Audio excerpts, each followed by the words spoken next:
આજે આપણે કારેલા અને બટેટાનું શાક બનાવીશું. તો કારેલા અને બટેટાની સાલ ઉખેડી અને આપણે સમારી લઈશું. હવે આપણે કારેલા અને બટેટા છે તે સમારીને તૈયાર કરી લીધા છે. હવે આપણે તેને બાફી લઈશું. હવે આપણે બાફવા માટે પાણી છે તે ગરમ કરવા મૂક્યું છે. હવે આપણે તેમાં થોડું મીઠું નાખીશું. હવે પાણી છે તે ગરમ થવા દઈશું.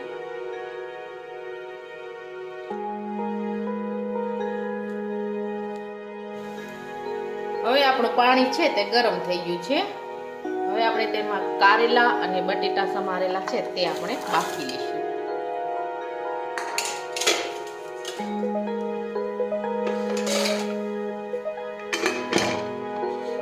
હવે આપણે કુકરનું ઢાંકણ છે તે બંધ કરી દીધું છે.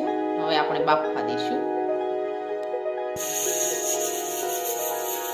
હવે આપણા કારેલા બટેટા છે તે બફાઈ ગયા છે. હવે આપણે ગેસ છે તે બંધ કરી દઈશું. હવે એકદમ સરસ કારેલા અને બટેટા છે તે બફાઈને તૈયાર થઈ ગયા છે. હવે આપણે તેમાં પાણી નાખી અને ધોઈ અને તૈયાર કરી લઈશું. પછી આપણે વઘારી લઈશું. હવે આપણે વઘારવા માટે તેલ છે તે ગરમ કરવા મૂક્યું છે. હવે આપણે તેલ છે તે ગરમ થવા દઈશું. હવે આપણું તેલ છે તે ગરમ થઈ ગયું છે. હવે આપણે તેમાં રાઈ અને જીરું નાખી દઈશું. હિંગ નાખીશું થોડી. હવે આપણે બાફેલા કારેલા અને બટેટા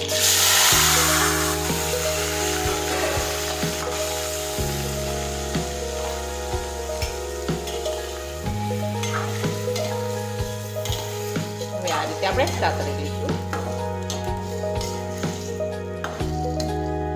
હવે આપણે તેમાં થોડો ચણાનો લોટ નાખીશું.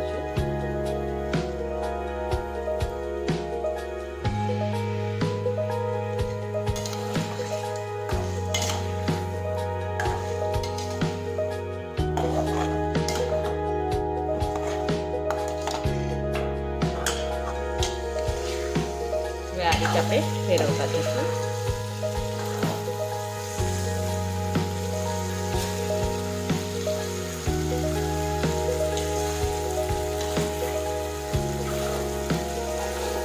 હવે આપણે બધા મસાલા છે તે નાખી દઈશું. ખાંડેલી લસણવાળી ચટણી નાખીશું. હવે આપણે હળદર નાખીશું. ધાણા જીરું નાખીશું. થોડું મીઠું નાખીશું.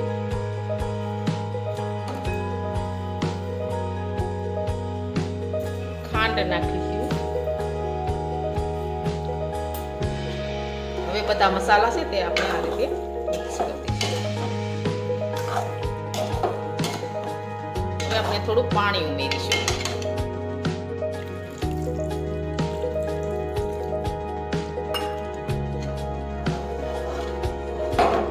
ફરી આ રીતે આપણે ફેરવી લઈશું.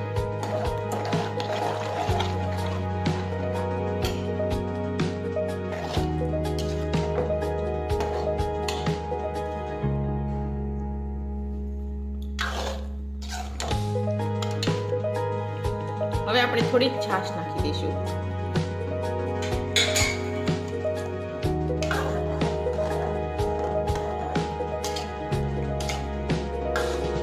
હવે આપણે થોડી વાર ચડવા દઈશું.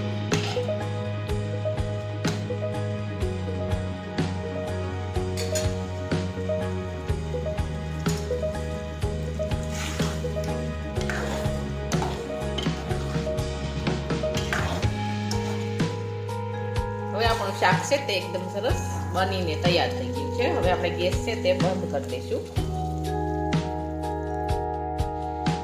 હવે આપણે ધાણા નાખી દઈશું સમારેલા. હવે આ રીતે આપણે મિક્સ કરી દઈશું.